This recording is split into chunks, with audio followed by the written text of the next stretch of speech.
Welcome to another episode of InRange. I just want to warn you that this one is going to be a bit of a rough ride, and if you're not comfortable with images of dead people in piles, then this video may not be for you. But if you want to learn some history and some reality regarding another incident of intentionally induced amnesia, then keep watching. The killing of any innocent person, in a mass shooting or otherwise, is a tragedy. But when the topic of mass shootings arises in the US, the conversation is almost always centered around this rifle, the AR-15. Additionally, the worst shooting, statistically speaking, as reported by pretty much all sources, happened in Paradise, Nevada, otherwise known as the 2017 Las Vegas shooting, in which a deranged man rained fire down on a concert from the Mandalay Bay Hotel and Casino with AR-15s. He killed 60 people and wounded at least 400 in that horrific attack. I'm here to tell you, however, that this was not the worst mass shooting in U.S. history, and that we are again victims of intentionally induced historic amnesia. The worst mass shooting was not performed with an AR-15. The worst mass shooting in U.S. history was predominantly executed with this, the U.S. service rifle of the time, the Springfield Trapdoor, a single-shot 45-70 rifle.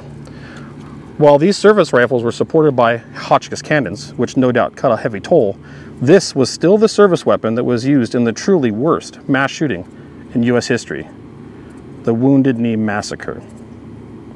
But before we can talk about the massacre, we need to talk about something that led up to it. A religious movement called the Ghost Dance.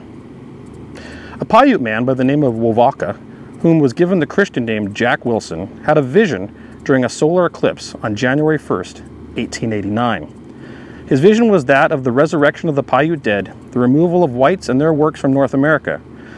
But for this vision to happen, all Native Americans must perform a new spiritual dance known as the Ghost Dance.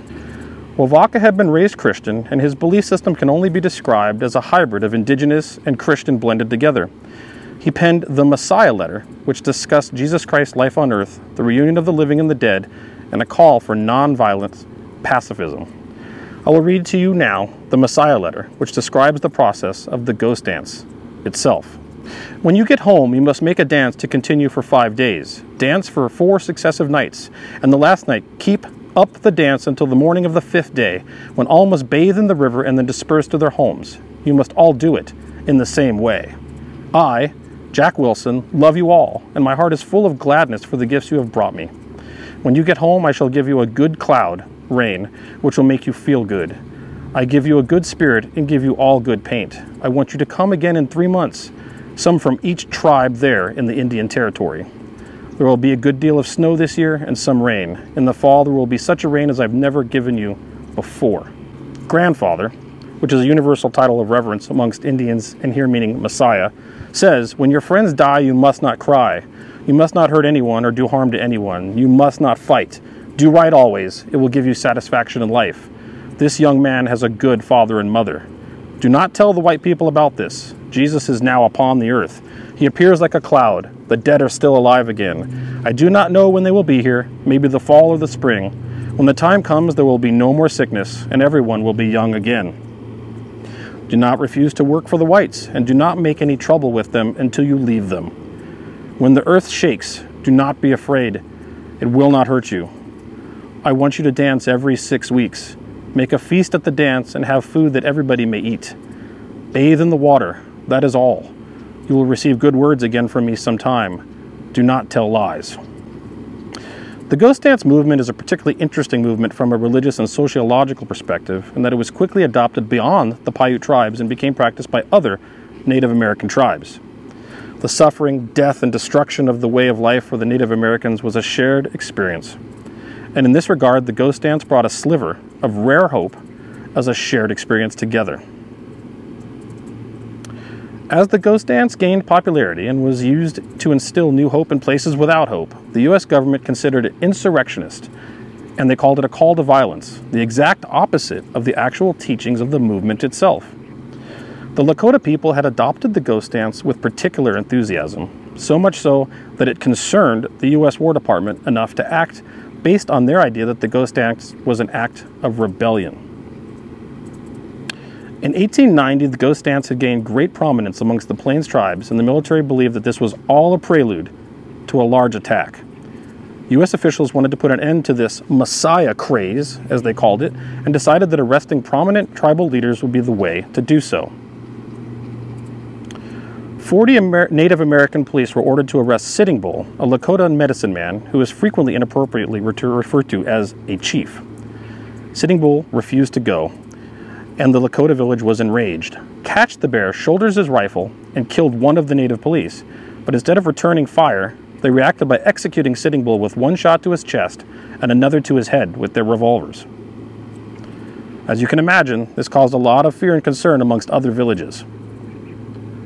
Spotted Elk and 350 of his Lakota followers were ordered to appear at the Pine Ridge Indian Agency, and on this trek they were ordered to camp near Wounded Knee Creek. 13 days after the killing of Sitting Bull, on December 28th, an order was given by Colonel Forsyth to disarm the Lakota and have them removed from the zone of military operations. The Lakota Wounded Knee were to be disarmed. 500 troopers of the 7th Cavalry arrived armed with service rifles and 4 rapid-fire Hotchkiss M1875 mountain guns. The orders were given to disarm the camp. Initially, the Lakota complied and started piling their weapons in a heap as ordered. To set the scene while this was afoot, at least one Lakota, Yellowbird, was performing the ghost dance. Tensions were rising. One Lakota man, Black Coyote, refused to give up his rifle, but unbeknownst to the soldiers, he was deaf and did not speak English. He could not hear nor understand the orders being barked at him. At least one Lakota person told the soldiers that he was deaf, but they did not seem to care. They grabbed Black Coyote from behind, and in the struggle his rifle went off. It is not wholly clear how the firing became indiscriminate, but indiscriminate it did become. Some accounts state that 5 Lakota men who were still armed raised their weapons and fired. Other accounts state that the soldiers opened fire with sympathetic fire after that accidental discharge. What is not in question, however, was that most of the Lakota were disarmed and that the 7th Cavalry was not. Lakota people were running to the pile of weapons in an attempt to rearm themselves while being shot down. Very few made it to the weapons to even get off one shot. The Hotchkiss mountain guns opened up on the camp and were likely the cause for almost all of the 7th Cavalry's injured and killed as they fired into the camp, which was a disorganized mess of soldiers, Lakota women, children, and men. The women grabbed children and ran for ravines in an attempt to gain any cover. The cavalry officers lost all control of their men, and the murder became wholly indiscriminate. Soldiers fanned out and executed the wounded. Some used horses to pursue fleeing Lakota and kill them, in some instances pursuing them for miles. In less than 1 hour, at least 150 Lakota people were dead, although that's the government's estimate. It's likely to have been as high as 300. No one knows because in the aftermath, no one took the time to care to find out. U.S. Army casualties were 25 dead and 39 wounded. The remaining 51 surviving Lakota, 47 women and children and 4 men, were loaded onto wagons and taken to the Pine Ridge Reservation. There was a 3-day blizzard, and then the military hired civilians to bury the dead.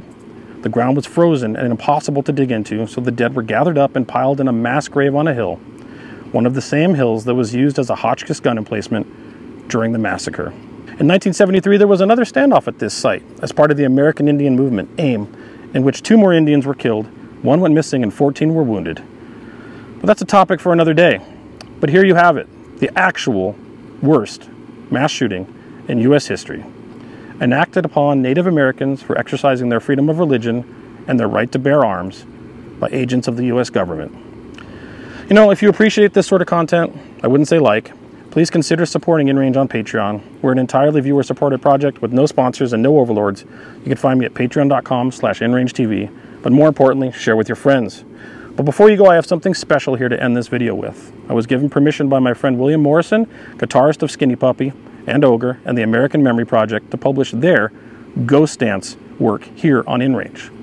I present to you The Ghost Dance by the American Memory Project, vocals by Ogre and Mark Walk. Written by William Morrison, all percussion and production by Justin Bennett. Thank you for watching.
All those